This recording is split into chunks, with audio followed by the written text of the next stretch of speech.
When his eyes were in turn uncovered, Frodo looked up and caught his breath. They were standing in an open space. To the left stood a great mound, covered with a sward of grass as green as springtime in the elder days. Upon it, as a double crown, grew 2 circles of trees. The outer had bark of snowy white, and were leafless but beautiful in their shapely nakedness. The inner were malorn trees of great height, still arrayed in pale gold. High amid the branches of a towering tree that stood in the centre of all, there gleamed a white flake. At the feet of the trees, and all about the green hillsides, the grass was studded with small golden flowers shaped like stars. Among them, nodding on slender stalks, were other flowers, white and palest green. They glimmered as a mist amid the rich show of the grass. Over all the sky was blue, and the sun of afternoon glowed upon the hill and cast long green shadows beneath the trees. "Behold, you are come to Cerin Amroth," said Haldir, "for this is the heart of the ancient realm as it was long ago, and here is the mound of Amroth, where in happier days his high house was built. Here ever bloom the winter flowers in the unfading grass, the yellow Elenor and the pale Nithredil. Here we will stay a while, and come to the city of the Galadhrim at dusk." The others cast themselves down upon the fragrant grass, but Frodo stood a while, still lost in wonder. It seemed to him that he had stepped through a high window that looked on a vanished world. A light was upon it for which his language had no name.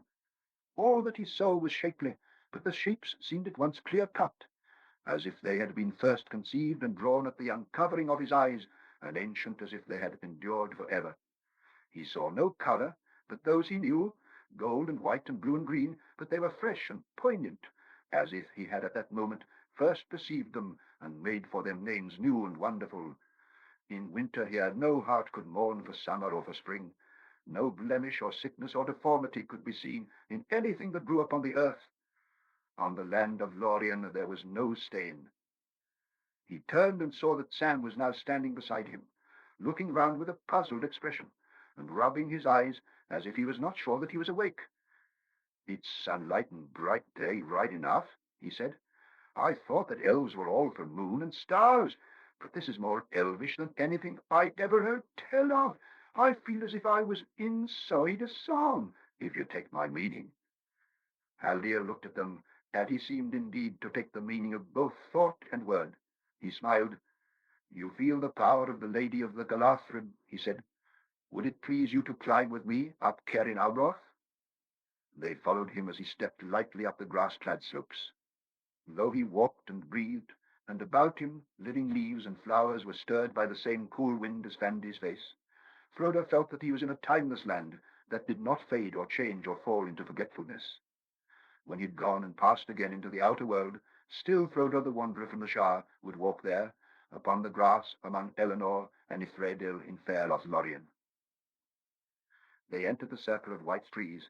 As they did so, the south wind blew upon Cerin Amroth and sighed among the branches.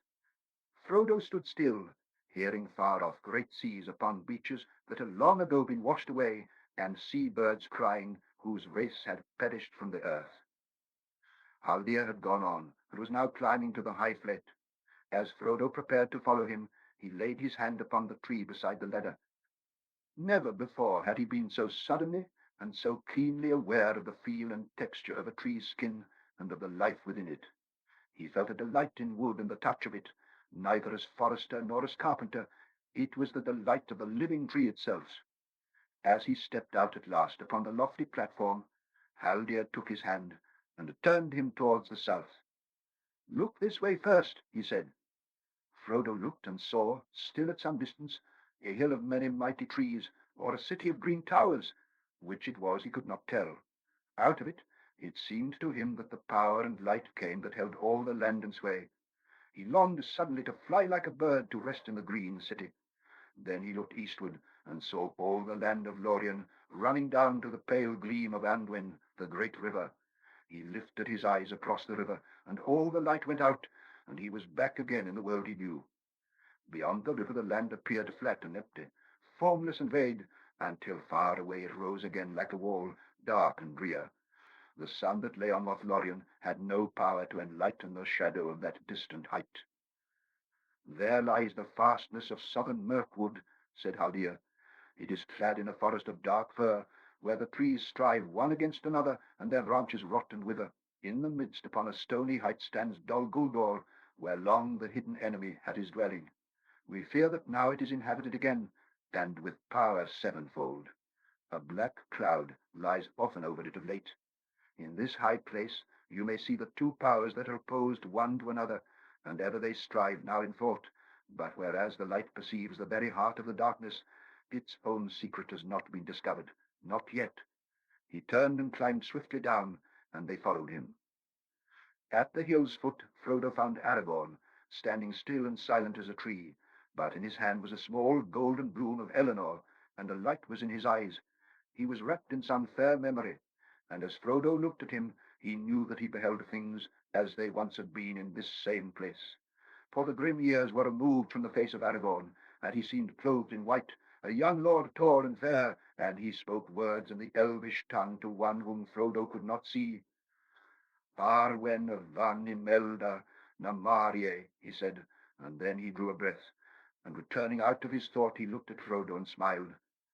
Here is the heart of elvendom on earth, he said, and here my heart dwells ever, unless there be a light beyond the dark roads that we still must tread, you and I.